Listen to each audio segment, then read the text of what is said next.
मैं सबसे पहले आपका अभिनंदन एवं अभिवादन करते हुए आग्रह करना चाहूँगा कि मुझे बोलने के लिए जो समय दिया है, मैं उसमें से 2 मिनट का समय महाकुंभ हादसे का शिकार लोगों की आत्मा की शांति के लिए खड़े होकर के मौन रखना चाहूँगा।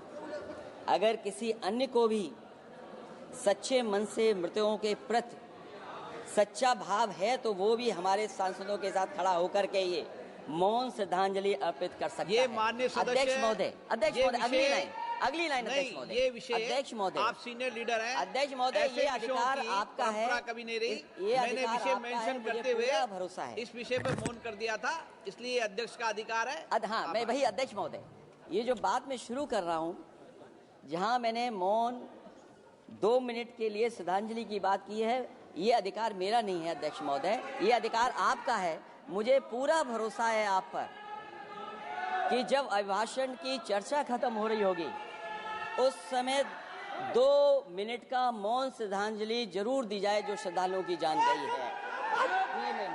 नहीं अध्यक्ष महोदय, नहीं अभी 1 मिनट, आप लोग कुछ मत बोलो, नहीं कुछ नहीं। अध्यक्ष महोदय,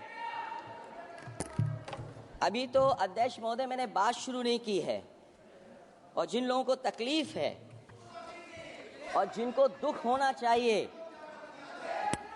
उनके बारे में मैं, हालांकि वो बात मैं बाद में कहना चाहता था महाकुंभ के बारे में, लेकिन अध्यक्ष महोदय क्योंकि बहुत सारे माननीय सदस्य ये सुन नहीं सकते हैं, इसलिए मैं बात वहीं से शुरू करता हूं। आप देश के परम अभिभावक होने के नाते हमारा आपसे अनुरोध है कि जहां सरकार बजट के आंकड़े लगातार दे रही है, और जब मैंने अभिभाषण पढ़ा अध्यक्ष महोदय, बहुत सारे आंकड़े सरकार ने दिए हैं, आंकड़े देने से पहले महाकुंभ में मरने वालों के आंकड़े भी दे दें। महाकुंभ की व्यवस्था के बारे में स्पष्टीकरण देने के लिए मेरी मांग अध्यक्ष महोदय, सर्वदलीय बैठक बुलाई जानी चाहिए। महाकुंभ आपदा प्रबंधन व खोया पाया केंद्र की जिम्मेदारी सेना को दी जाए। महाकुंभ हादसे के शिकार लोगों की मृत्यु, घायलों का इलाज, दवाइयों, डॉक्टर, भोजन पानी, परिवहन की उपलब्धता का आंकड़ा संसद में पेश किया जाए। महाकुंभ हादसे के लिए जिम्मेदार लोगों पर, महाकुंभ हादसे के लिए जिम्मेदार लोगों पर घोर दंडात्मक कार्रवाई हो। जिन्होंने सच छिपाया है उनको दंडित किया जाए। अध्यक्ष महोदय, हम डबल इंजन की सरकार से पूछते हैं, अगर अपराध बोध नहीं था तो आंकड़े दबाए, छिपाए और मिटाए क्यों गए हैं? सच छिपाना और मिटाना भी तो अपराध है। इसका दंड कौन भुगतेगा अध्यक्ष महोदय? जहां इंतजाम होना चाहिए था वहां प्रचार हो रहा था। एक धार्मिक समागम में डबल इंजन का राजनीतिक प्रचार अशोभनीय है, निंदनीय है।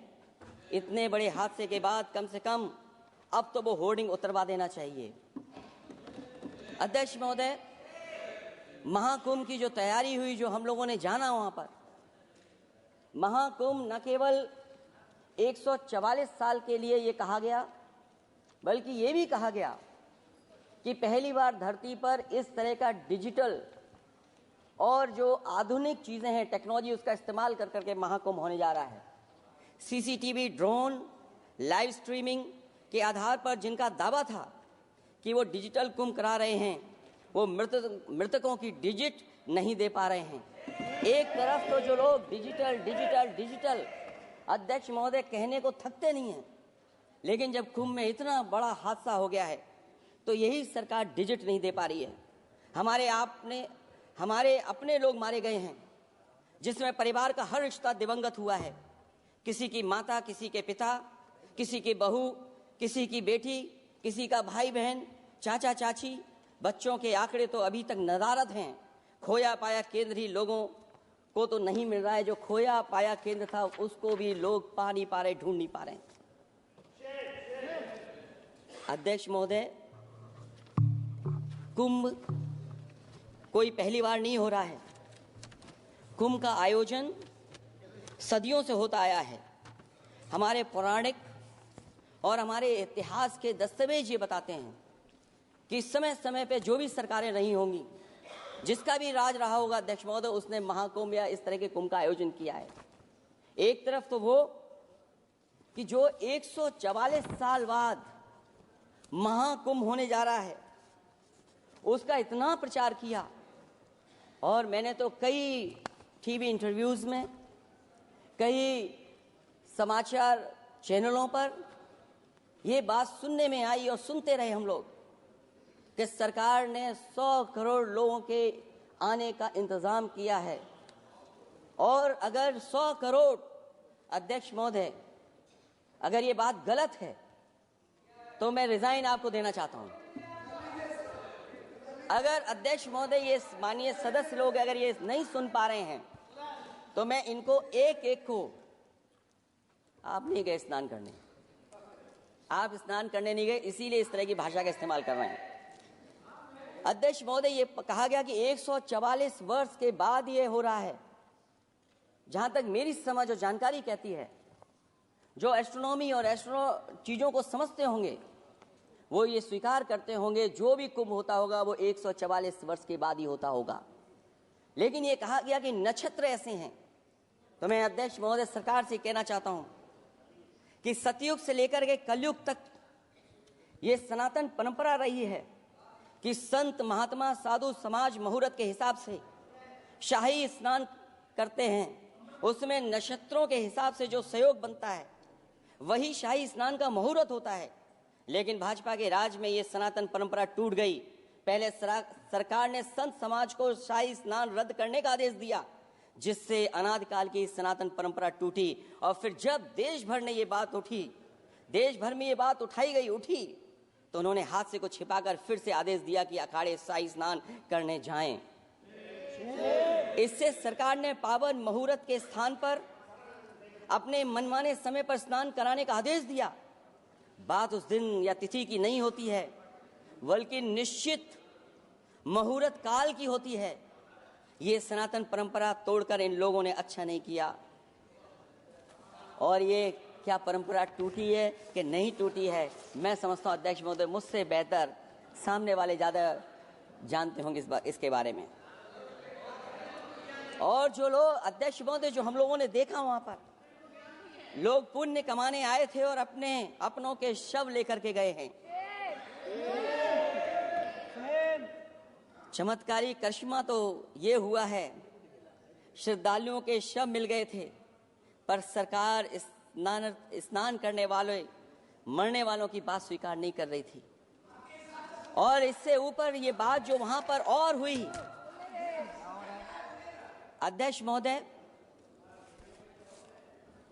जब ये जानकारी हो गई कि कुछ लोगों की जान चली गई, लाशें हैं जो मोर्चरी में पड़ी हैं, अस्पताल में पड़ी हैं, उसके बाद सोचिए सरकार क्या कर रही है। अपने सरकारी हेलीकॉप्टर में फूल भर करके फूलों को डालने का काम किया। सोचिए ये हमारी कहां की सनातनी परंपरा है। मैं जानना चाहूंगा सदन के माध्यम से हमारे माननीय सदस्य बताएं कि जहां लाशें पड़ी रही हों, न जाने कितनी चप्पलें पड़ी थीं, न जाने कितनी चप्पलें पड़ी थीं, न जाने कितने कपड़े पड़े थे, महिलाओं की साड़ियां थी, कपड़े थे, लेकिन उनको कैसे उठाया गया? उन सबको उठाया गया जेसीबी मशीन से, ट्रैक्टर की ट्रॉली से। उनसे उठा करके कहां फेंका कोई नहीं जानता, लेकिन जब उनको लगा कि वहां से बदबू आ रही है तो यही सरकार के लोग छिपाने लगे हैं। यही आपका महाकुंभ का आयोजन था। और हर बात को छिपाने के लिए न केवल ये लोग मीडिया का सहारा ले रहे हैं, मीडिया का सहारा लेते लेते सुनने में आया है कुछ दबाव और कुछ स्वीटनर भी दिए जा रहे हैं जिससे उनकी खबरें बाहर ना आ जाएं। और अगर अध्यक्ष मोदी ये बात सब गलत है मेरी, अगर ये बात सब गलत मैं कह रहा हूं, तो अभी तो नेता सदन को अभी भाषण देना है। और मैं ये बात और कहना चाहता हूं, आप अपने तरफ से जानकारी कर लीजिएगा हमारे उत्तर प्रदेश के मुख्यमंत्री जी ने शोक नहीं प्रकट किया था। जब देश की राष्ट्रपति और प्रधानमंत्री जी ने शोक प्रकट किया, उसके बाद 17 घंटे बाद सरकार ने स्वीकार किया।